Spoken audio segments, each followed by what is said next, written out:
You lived an entire life before the age of 3. You were born. You opened your eyes for the very first time and saw light. You heard your mother's voice, soft and familiar. You tasted food. You felt warmth and pain. You took your first unsteady steps. You spoke your first word. And yet, you remember none of it. Not a single moment. Most people assume the answer is simple. Your brain wasn't ready yet. You were too young, too undeveloped. But that comfortable explanation isn't quite right. In fact, the real answer is far stranger and far more profound than most of us ever imagined. In 1905, Sigmund Freud gave this mystery a name: infantile amnesia. For decades, it seemed like one of the brain's quiet failures. But science has since revealed something remarkable. Your baby brain wasn't failing to record your life. It was actually recording everything. Consider this. In the 1980s, psychologist Carolyn Rovey Collier conducted an elegant experiment at Rutgers University. She tied a ribbon from a baby's ankle to a colorful mobile hanging above the crib. When the baby kicked, the mobile moved. The infants quickly learned the connection, and they loved it. Days later, when brought back to the same setup, even 2-month-old babies started kicking immediately. 6-month-olds remembered the trick for weeks. Clearly, young brains can form memories. They can learn. They can store information. So why don't those memories last? The truth begins with the architecture of the brain itself. Deep within your skull sits the hippocampus, a small curved structure that acts as the engine of memory formation. In adults, it works with the prefrontal cortex to transform experiences into lasting episodes we can replay in our minds. But in infants, this system is still under construction. The connections are incomplete. The pathways that should carry memories into long-term storage are not yet fully formed. For a long time, this seemed to explain everything, until it didn't. Because your earliest years hold a deeper paradox, your brain wasn't too weak to remember. It was in fact too busy building the person you would become. And that extraordinary process came with a hidden cost, one that would quietly erase the first chapters of your life. What exactly happened inside your developing mind? And why did the very thing that made you also unmake your earliest memories? That is where the real story begins. The answer lies in understanding how a young brain actually works. What scientists discovered is both fascinating and deeply counterintuitive. At the center of memory formation sits the hippocampus, a small seahorse-shaped structure deep in the brain. In adults, it partners with the prefrontal cortex to take everyday experiences, a conversation, a walk in the rain, a meaningful moment, and turn them into stories we can later recall. But in infants, this system is still under heavy construction. The connections between the hippocampus and the cortex are incomplete. Important regions like the dentate gyrus, which serves as a gateway for new memories, are not fully wired until somewhere between ages 2 and 4. This explains why babies can hold short-term memories, but struggle to move them into permanent storage. Yet this structural explanation is only part of the picture. The more surprising truth emerged in 2014 from a research team at the Hospital for Sick Children in Toronto. Neuroscientists Sheena Jocelyn and Paul Franklin proposed a bold idea. What if the very process that builds the brain is also responsible for destroying its earliest memories? During the first few years of life, the hippocampus produces new neurons at an astonishing rate through a process called neurogenesis. These fresh brain cells are essential. They help wire the complex circuits you will use for learning emotion and thinking for the rest of your life. However, every time a new neuron integrates into an existing network, it creates disruption. It literally rewires the connections that were already there. To test their theory, Jocelyn and Franklin conducted experiments with mice.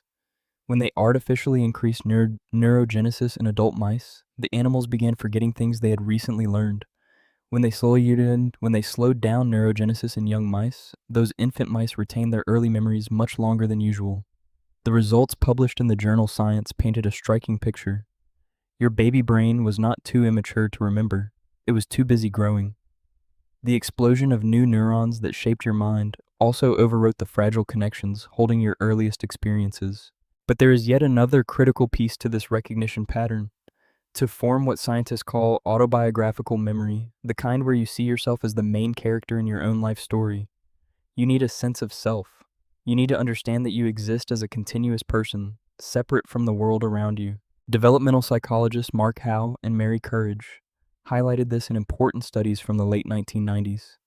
They used the classic Rouge test. A spot of red color is placed on a baby's nose, and the child is placed in front of a mirror. Before roughly 18 months, most babies treat the reflection as another child and reach toward the mirror. After 18 to 24 months, they touch their own nose instead. They recognize themselves. This emergence of self-awareness closely matches the age when people begin to form lasting autobiographical memories. Without a stable sense of I, experiences remain fragmented. There is no inner narrator organizing moments into a personal story. The baby in those old photographs lived in your body, but there was not yet a continuous you to claim those experiences. Language adds the final layer to this pattern. Developmental psychologist Catherine Nelson spent years studying how children build lasting memories. Her work showed that language does not merely describe experiences, it structures them. Before children can speak, their memories exist as raw sensory impressions, sounds, textures, emotions, and images without a clear framework. Once language develops, and especially when adults engage children in conversations about past events, the ability to form enduring memories improves dramatically. This explains striking cultural differences. In Western cultures, where parents often ask children to recount their experiences and build personal narratives, earliest memories typically date back to around 3.5 years old. Among the Maori of New Zealand, with their strong oral traditions emphasizing personal history, first memories often reach back to 2.5. In some East Asian cultures, where early narratives focus less on the individual self, first memories tend to appear later. All these elements work together in your young mind. Your hippocampus was still developing. A flood of new neurons was reshaping your brain's circuitry. You had not yet formed a stable sense of self, and you lacked the language tools to organize raw experiences into lasting stories. The result was inevitable. Your earliest years were not lost because your brain failed. They faded because your brain was doing something far more important. It was building the foundation of who you are today. And in that intense period of construction, something had to give way. This brings us to the hidden price of becoming fully human. If your brain was not too weak to remember, then why did it erase those early years so completely? The answer reveals one of the most poignant paradoxes of human development: growth itself carries a cost. The same extraordinary process that built the complex mind you now possess required the systematic dismantling of your earliest self. Every new neuron integrated into your hippocampus didn't just add capability, it disrupted and often overwrote existing connections. Imagine a house being renovated while someone is still living in it. Walls are torn down to make room for larger rooms. Old wiring is replaced with newer, more efficient systems. In the midst of this construction, the original layout, the very structure that held your first memories, could not survive intact. Your brain was not forgetting out of carelessness. It was forgetting because remembering would have slowed down the critical work of becoming you. This hidden cost runs deeper than simple biology. Without a continuous sense of self in those early years, there was no stable you to anchor those experiences. Before the emergence of self-recognition, experiences floated through your awareness like leaves on a stream, vivid in the moment, but without a permanent owner to claim them. The baby who laughed at your mother's face, who cried in frustration when learning to crawl, who felt wonder at the sight of falling rain, existed in the same body you inhabit today. But that version of you lacked the inner narrator that now strings moments together into a coherent life story. This creates a strange kind of existential loneliness when we stop to consider it. Every person you meet carries the same invisible absence. We all have a black hole where our first years should be. No matter how many baby photos we see or family stories we hear, we can never truly access that original self. The person in those pictures feels both intimately familiar and mysteriously distant, like a close relative whose inner world remains forever out of reach. The cost extends beyond memory loss. It touches the very nature of identity. If your earliest experiences were physically disassembled neuron by neuron, can we honestly say the baby in those old photographs was fully you? Or was that an earlier tenant who lived in your body for a time, only to be gradually replaced by the thinking, reflecting person you are now? This question challenges our comfortable assumption of a seamless self that persists unchanged from birth. In reality, you are not a single continuous person stretching back to infancy. You are the latest chapter in a profound biological renovation project. Language, too, played its part in this hidden cost. Before you could speak, your experiences existed as pure sensation, raw emotions, sights, sounds, and feelings without linguistic structure. Once language arrived, it gave your memories a skeleton, a way to organize and preserve them. But by then, the earliest layer had already been overwritten. The window had closed. And yet, This forgetting was not a tragedy in the way we might first imagine. It was the necessary sacrifice for something greater. The brain had to choose preserve every fleeting impression of infancy in perfect detail or clear space for the development of advanced reasoning, self-reflection, emotional depth, and autobiographical consciousness. It chose the latter. Your mind made a ruthless but brilliant trade-off so that one day you could sit here reading these words and contemplate the very mystery of your own existence. Still, the hidden cost lingers in subtle ways. Many adults feel an inexplicable ache when looking at old childhood photos, an emotion they can't quite name. Perhaps it is the quiet recognition of something lost forever, a version of yourself that lived fully and intensely but left almost no trace in your conscious memory. Understanding this hidden cost brings both melancholy and wonder.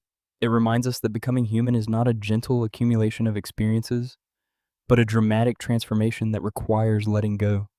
The person you are today stands on the foundation of a self that had to be partially erased so that a more complex version could emerge. This realization opens the door to a more compassionate and meaningful way of understanding our lives. Because if the destruction of our earliest memories was not a failure, but a necessary act of creation, then perhaps the story of who we are is less about perfect continuity and more about courageous becoming. And in that understanding lies the possibility of reframing our relationship with memory, identity, and what it truly means to be human. This realization opens the door to a gentler, wiser understanding of our own lives.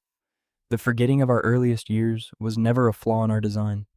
It was the inevitable price of becoming fully human. Your brain did not fail you. It protected the space needed for you to develop the capacity for self-awareness, reflection, and meaning-making. In choosing growth over perfect retention, it made the single most important decision that defines every human life. It chose to build you. This perspective offers deep validation. If you have ever felt a quiet sadness when looking at baby photos, wondering why those years feel so distant, know that you are not alone.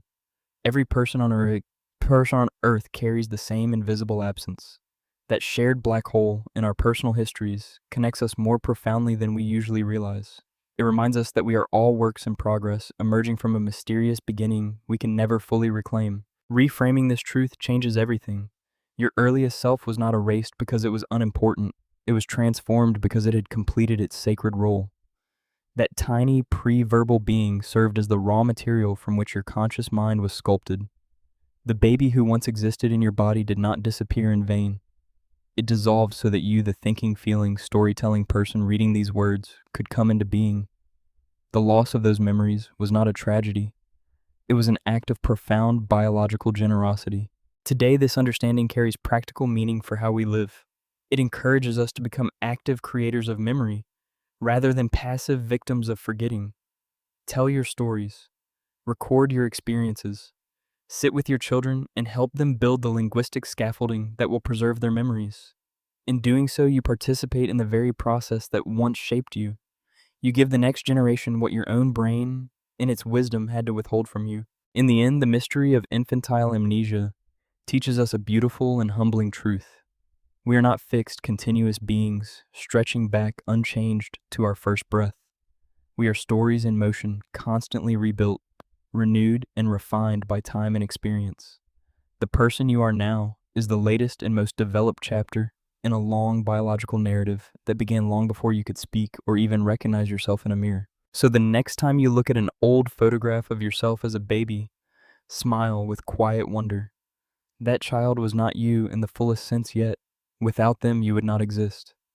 They gave everything so you could become everything you are capable of being. And in that generous act of forgetting, your brain gave you the greatest gift of all, the chance to remember who you choose to be from this moment forward. We all begin as strangers to ourselves. The wonder is that we get to spend the rest of our lives slowly, lovingly becoming acquainted.